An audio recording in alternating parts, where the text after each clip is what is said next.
All right, Larry Krueger here from the Pig in a Pickle Krueg Show. We're down here in Arizona, courtesy of New York style Italian sausage.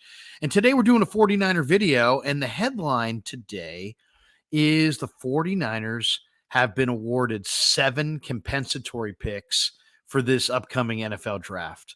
And if you see me kind of smiling, it's because the 49ers understand this formula. The NFL's got a formula where if you sign certain free agents and you lose certain free agents, you get compensatory picks.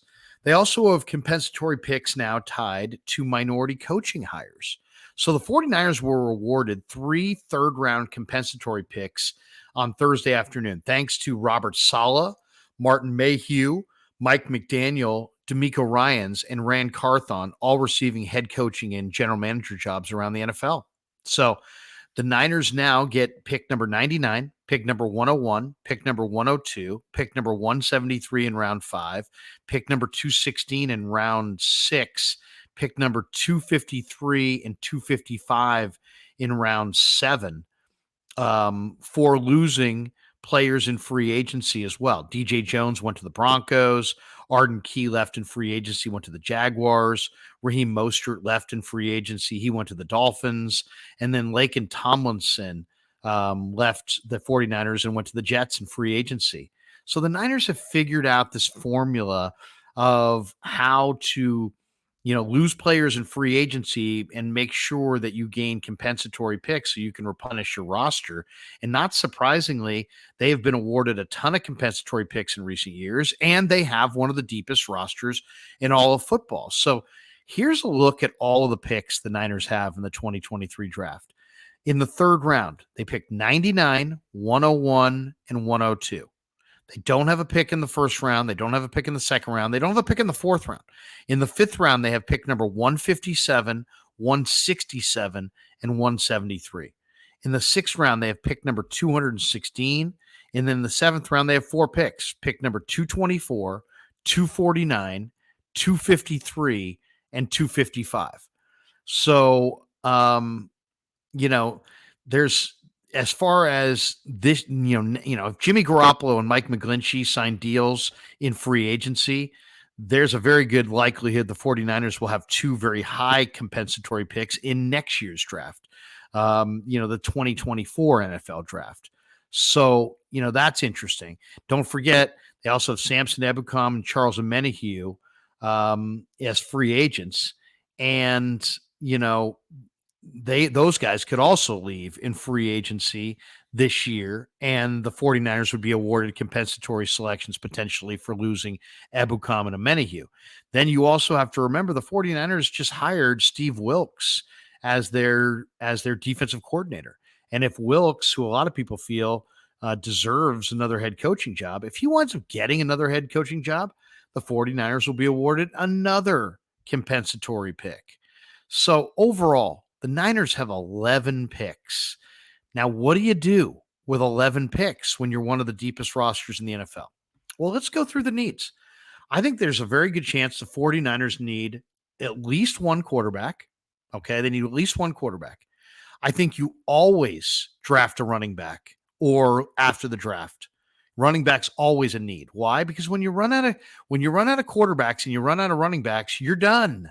Game over. Thanks for coming. Time to go home. You saw it in the NFC Championship game. When the Niners ran out of quarterbacks, it was game freaking over. And the same thing happens at running back. If you run out of guys who can run the football, you can't run the ball. You can't run the ball without running backs. So you need quarterbacks, you need running backs. I would say they know they need to invest at least 2 picks right then and there in running back and quarterback. So that's one. That's 2. Receiver. Do they need a receiver in this draft? No, they don't need a receiver in this draft. They may invest a pick in one if they want, but they don't need one. They do need a tight end. And so I would say they're going to invest at least 1 pick in a tight end. It might be 2. There's 3 picks right there. They need probably 2 offensive linemen. They could use a center or an offensive tackle. So, and I don't know what round they're going to use those or invest in those players. But so that, to me, it looks like you need about 5 picks on your offense. Then you need a defensive tackle. You need a defensive end. If you wind up losing all 7 of your defensive free agents, Ebukam, Amenahue, Ridgeway, Jordan Willis, Kerry Hyder, T.Y. McGill, Mo Hurst, if you lose all 7 of those guys, not only do you need a defensive end and a defensive tackle, but you probably need 2 more defensive linemen. So that's 4. You need a free safety or another corner. So that's 6. So that adds up to 6 guys on defense and 11 guys on offense. So when you look at the compensatory, picks that are coming the 49ers way, and you sit there and go, well, they'll probably trade all those picks and they'll try to trade a bunch of those picks. In reality, the 49ers probably have 11 needs on their roster. And I'm not even counting special teams, kicker, Robbie Gould, says he'd like to move on. They could franchise him. They probably aren't going to. So they need a kicker as well. So that might mean they have a dozen needs.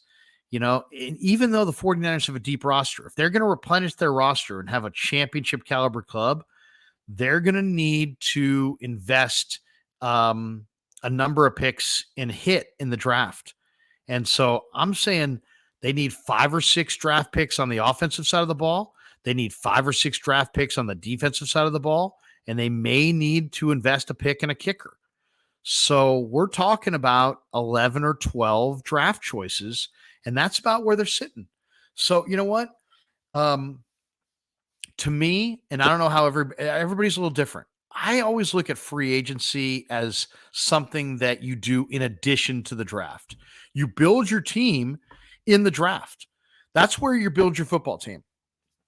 You don't build it in free agency. There's never been a team in the history of the NFL that was built in free agency, and they won a Super Bowl because of the way they were built in free agency. The closest of any team, I might say the 1994 Niners, year 1 of the cap.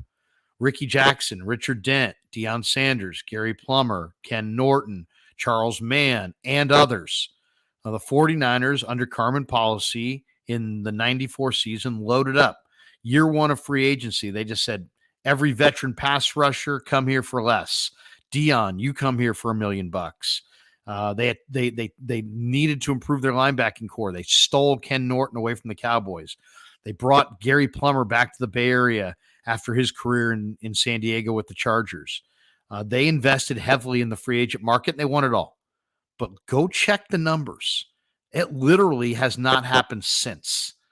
You do not build your team in free agency.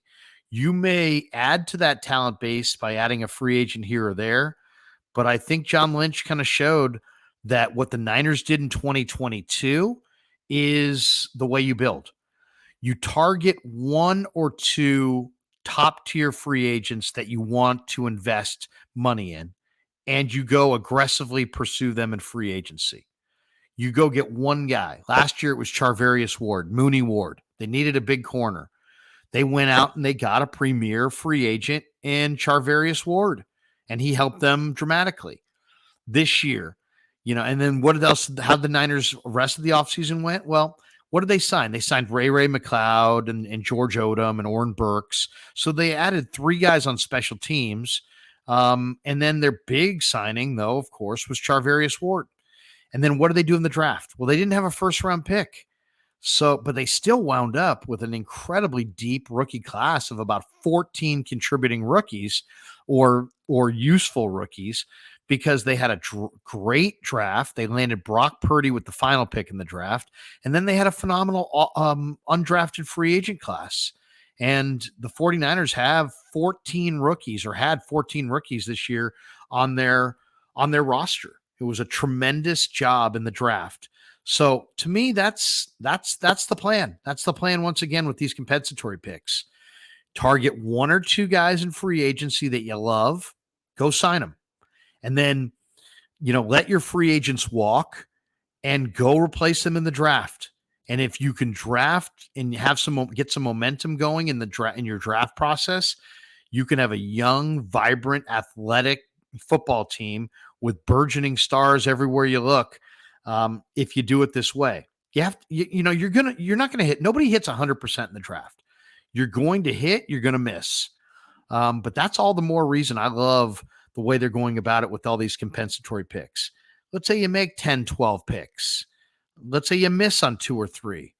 Well, if you get 7 contributing players out of a draft, you're beating the rest of the league. You're doing better than the average team in the NFL. So build through the draft and supplement that in free agency, not the reverse. You don't build in free agency and supplement it in the draft. You build in the draft and you supplement it in free agency. And the Niners getting 7 compensatory picks and now winding up with 11 total draft picks in the April draft allows John Lynch to build this team the right way through the draft. Thanks to Pig in a Pickle for being our sponsor. Thanks to New York Style Italian Sausage for sending us to Arizona. We hope you enjoyed this video, and we'll have more of it on the Krueg Show, so always keep it locked on the Krueg Show. And once again, thanks to New York Style Italian Sausage for sending us to Arizona, and we'll have more content on the Niners and the Giants coming your way throughout this week from Arizona.